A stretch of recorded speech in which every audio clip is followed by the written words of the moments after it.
The last thing you want to do is make a decision in crisis.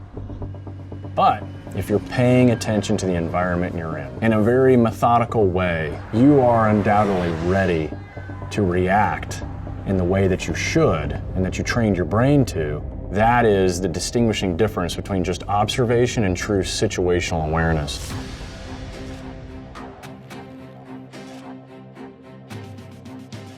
I'm Clint Emerson, retired Navy SEAL, 21 years combat experience all over the globe, and now a crisis management professional. My years of service consisted of both SEAL teams at the theater level and the national level. I had the opportunity of working in Iraq, Afghanistan, and other parts of the globe. I like to sometimes compare things to the Jedburghs of World War II, where guys would go in, small coalition forces, if you will. It was an American, a Brit, and usually a Frenchman, and they go in behind enemy lines and do sabotage and other things to try and defeat the Nazis. So a modern day version of that is probably a good explanation without actually telling you what's going on.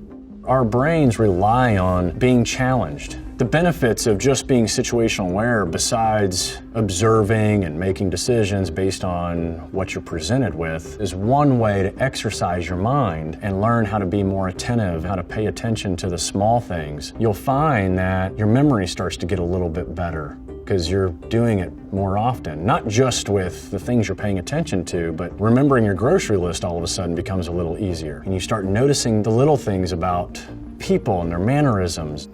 Our pattern of life is really small. It's home, it's work, then to our favorite restaurant. If you take the time to evaluate the routes in between and those establishments, you've just reduced the number of things you have to pay attention to when something bad occurs. Let's look at situational awareness presented in the movie Bourne Identity.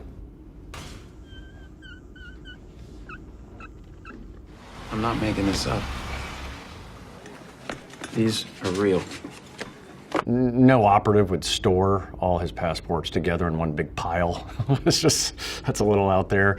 I can tell you the license plate numbers of all 6 cars outside. I can tell you that our waitress is left-handed and the guy sitting up at the counter weighs 215 pounds and knows how to handle himself. Yeah, I mean, I would factor this more on the side of hypervigilance. Also, probably in some aspects, a little extraordinary. Most people aren't capable of that. You know, just from my observations, there was 4 cars in the parking lot, there wasn't a truck, and the guy at the bar was not in that great a shape. But I think this clip is a great representation for situational awareness and kind of defining it. It shows the capability of maybe a couple of people that I know, but could an average person train to memorize and take in that much information and actually analyze it and interpret it? To a limited degree. The more you do it, the better you'll get at it, just like with anything. All right, so imagine this is your house. We're gonna go ahead and take a look at it from a safety and security point of view. Ideally, in every home or every place you go or you spend time, you designate a safe area for the family to consolidate in a time of an emergency. And in this home, for example, the stairs are a great place. It's centrally located. The walls do not share any outside walls. You could even put water, food, and other forms of communication in that spot. You have windows, all right? As we know, in natural disaster, windows are bad. But identifying your windows, now you're seeing kind of a common thread of exit strategies.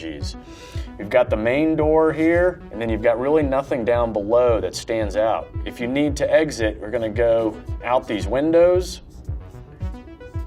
And once we get done doing this, we're gonna see pretty much where the home's dead ends are. So if there's an emergency, going to the backside back here, this is probably no-go because there's no other way out. Into this master bedroom suite, it looks like there's nothing there. So you kind of get the point. Once you really start concentrating on your points of entry and then all of your windows, now you know parts of your home that are kind of like off limits when a crisis occurs. The OODA loop, or OODA, is a tool you can use to help sift through the environments you're in. Observation, orientate yourself, decide, and then act. One thing that happens in a crisis is your fine motor skills go out the window, you have no time, and you have high stress. That is why it's so important to make your decisions in a more clinical setting, where I have plenty of time, and you're running those scenarios. And the more you do that, the more you train your brain to come up with really good decisions because you're doing it while you're calm. Now, if something happens, all you're gonna do is act it out.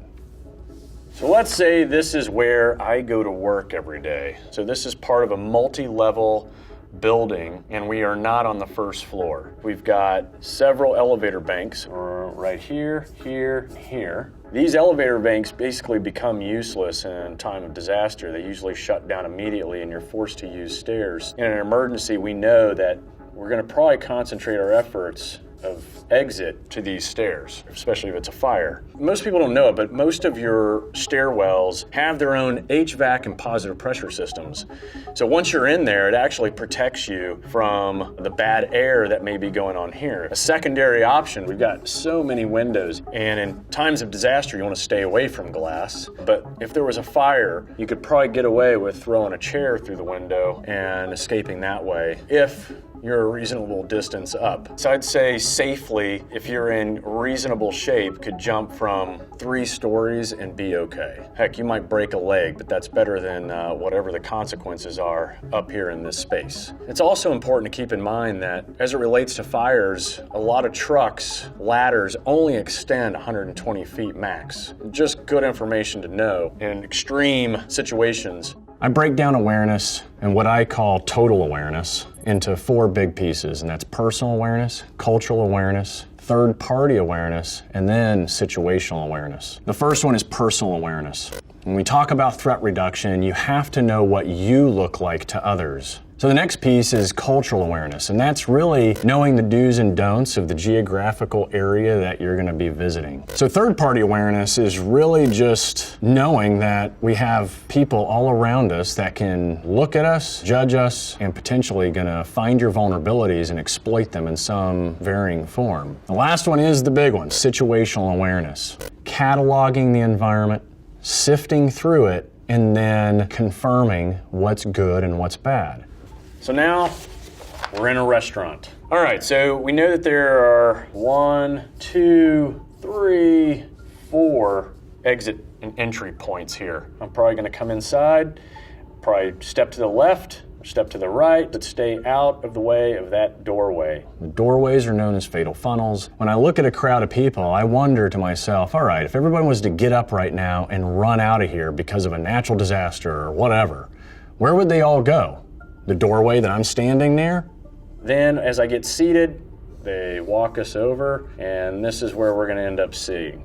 Immediately, I'm gonna go ahead and go to the restroom, mainly so that now I can identify, is this a good route out? Is there any doors down here? And then of course, there's always the exit in the kitchen that you never see, but is always there. As I come back out, sit down, I can cover at least here, field of view, and then here with the doors. Active shooters, unfortunately, are a reality. One of the things I promote the most as far as what you can kind of run through. To keep it really simple, it's run, hide, fight. The run, if you increase distance from the shooter, then you increase survivability. When you run, ideally you want to run from cover to cover. Never follow the herd. Take a moment and see if you can truly identify the shooter. So trust your eyes, question your ears when it comes to gunshots. Now, looking at exit strategies, the majority of the people may run to the door that they came in. That's gonna be natural instinct. Some are probably gonna head over to this fire exit door, and some are probably gonna go towards that patio door if it's a big slider. And very few people are probably gonna go to the kitchen. I'll be able to see what's coming at me and then be able to react accordingly using the kitchen door. Hide. What would I hide behind that stops bullets? Oh, structural pillars, the big planter that's out in front of my office, vehicles. You'll hear about people hiding in a closet or hiding in a bathroom. If you're gonna hide in a dead end, then make sure it's a room that has furniture that you can stack in front of that door. And the proper way to barricade when you're hiding is to stack in front of the door all the way to the opposing wall. Now you're using the wall as the brace against the door,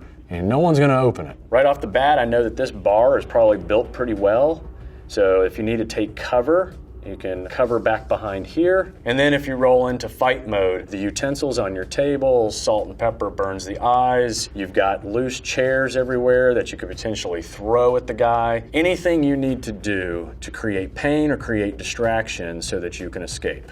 So then when we talk about the fight or the defend, you've got to be far more aggressive than the person coming at you if you want to win. So here we have a collection of objects that can be readily found around the globe. So all of these can be used as self-defense tools, and let's start with the roll of quarters. A roll of quarters, if just by gripping it alone, increases the density of your fist, making it a little bit harder. If you add it to a sock, just by dropping it in there, you just created an improvised sap. A fist typically flies at roughly 25 miles an hour. By adding your quarters to a sap, now you're increasing upwards to about 40 to 50 miles an hour. 8-ounce fishing weights, we're putting in a handkerchief. Let gravity keep it in place, and once again, it's an improvised sap. This one, because it's got more weight than a roll of quarters, you're increasing its velocity upwards to 55, 60 miles an hour, and that's just the average person. Books. A couple of them will, by themselves, will stop most handgun rounds by adding ceramic tiles. What ceramic does and what's unique to it is that it displaces the energy of the round as soon as it hits. If you wanted to make some improvised body armor, you could take 2 books and you could either throw in your tiles on the inside, like so, or you could throw them in between the 2 books, like so. All right. The 2 books and adding ceramic tiles will stop most rounds, regardless of whether it's handgun or rifle. Impact, it'll displace it, and very rarely will it penetrate through the second book if you've got that many tiles in place. Okay, so that's improvised body armor. So steel barrel pens are awesome. And a steel barrel pen acts as a great puncture tool. All right, so salt and pepper, all right? First and foremost, this certainly is everywhere around the world. Salt and pepper both burn the eyes. Don't think for a second that you can't take a moment, pull some out, put it in your hands, and use it to your advantage. A newspaper nail bat. So if you've got a newspaper that's, I'd say 10 pages or more, you spread it out just as I did. As you can see, it's a square. And then the idea is to roll it as tight as possible. Then you fold it back on itself. Your best friend, duct tape. So the fold, it becomes hard as a rock up here at the end. Once again, all of this is used to either defend yourself or create pain so that you can then escape and get away. I believe awareness is 100% teachable. If you're walking or driving that same route every day, if you're sitting in the same office or cubicle every day, then identifying these things really isn't a big deal. Applying the situational awareness starts to fine-tune more of the human interaction. It helps work the brain and give it something new to do and learn, increase your cognitive levels, your ability to retain information, and then to be able to pull that information when you need it. You're gamifying it, and while you're doing it, you're actually increasing your safety and security.